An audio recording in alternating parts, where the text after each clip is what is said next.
A very good day to all our listeners. UCS Podcast is back with an interesting series on gender sensitization.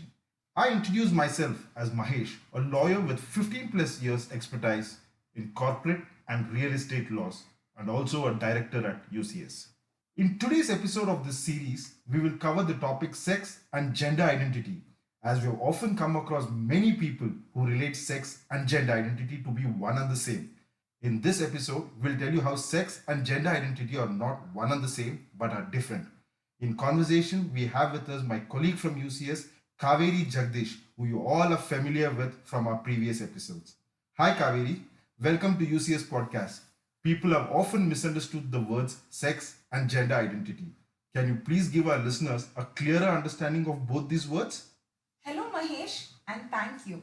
Yes, you are right. People often relate sex and gender identity to mean one and the same. However, in reality, they are very different.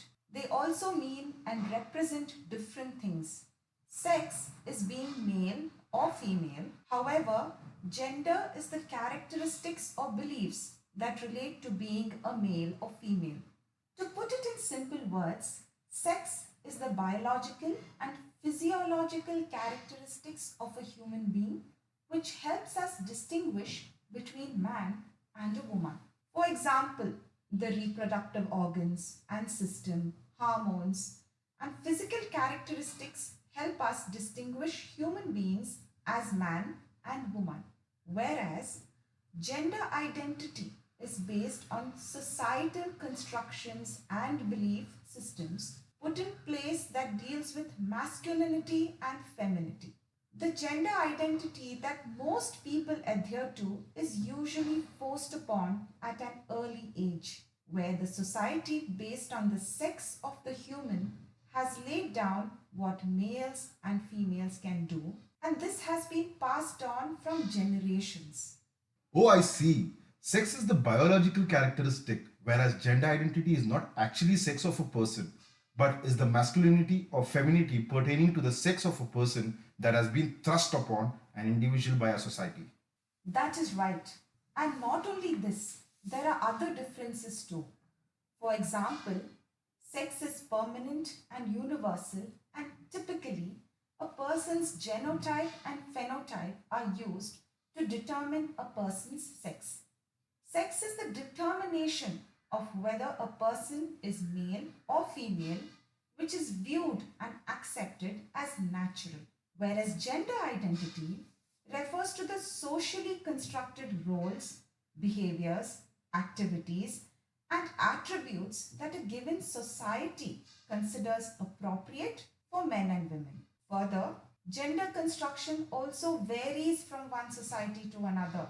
Therefore, what is implemented in one society may not apply to another. As I mentioned earlier, male and female are sex categories, whereas masculine and feminine are gender identity categories. Sex is unchanging and inborn, it is identified at birth itself. Unlike sex, gender identity is dynamic. It can change depending on various factors and it is acquired. Every society has fixed gender roles for men and women which are based upon sex. For example, men cannot exhibit their emotions or cry in public. However, women are free to do so.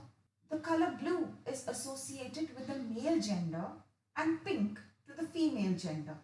Even till today, hospitals have blue logos, pictures, rooms which are symbolic to males and pink for females. The societies imply that gender roles fixed by it is followed by those living within that community. This has happened so because over the years, man started being considered as the food provider, breadwinner, a strong, capable, and unemotional person, whereas women were associated with childbearing, taking care of the house, cooking, and keeping the family happy. Is this stereotyping? Yes, this is stereotyping, where the society, starting from one's family, starts setting out the do's and the don'ts for a male and female child. For example, boys have to take care of girls, Girls are dependent on boys. Women have to look after the families, and in a society like India, which is patriarchal in nature, the do's and don'ts over the years have been so much that it has almost become like our skin.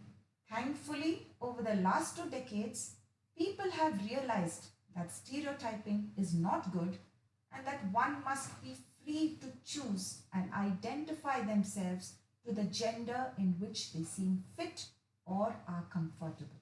Kaveri, what about LGBTQ plus?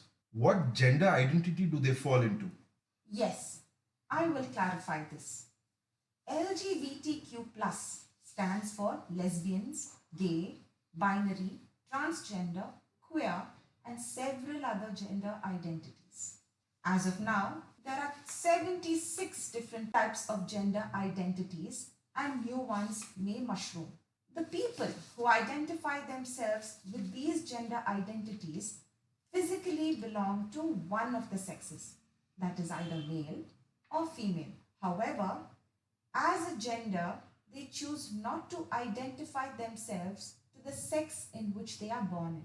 Some do not identify with any gender and choose to be agender or neutral gender, while others identify with both genders, choose to be bigender, and display cultural masculine and feminine roles. Most of us have heard of gays and lesbians. A person who identifies as a gay typically only feels sexual attraction towards people of the same gender, and those who identify as lesbians are usually women who feel sexual and romantic attraction towards other women. People under the LGBTQ plus umbrella may also identify as queer. A queer is someone whose sexual orientation is not heterosexual or whose gender identity is not traditionally male or female. Accordingly, the LGBTQ plus also adopt the gender roles as per the gender identity they choose to be associated with. This is very interesting and quite complex, Kaveri. And I think it is very important that we talk about how we can overcome gender stereotyping, which will continue in our next episode. Sure, Mahesh. I will be glad to speak and I'm surely looking forward to it. Thank you so much, Kaveri, for telling us the difference between sex and gender identity. Ladies and gentlemen, I do hope you found this episode very informative and interesting. Do get in touch with us with your queries, suggestions, and feedback by emailing us at admin@upseedconsulting.com or writing to us on LinkedIn, Twitter, Instagram, or Facebook. We will be back soon with our second episode on the series, Gender Sensitization. Wishing you all a great evening.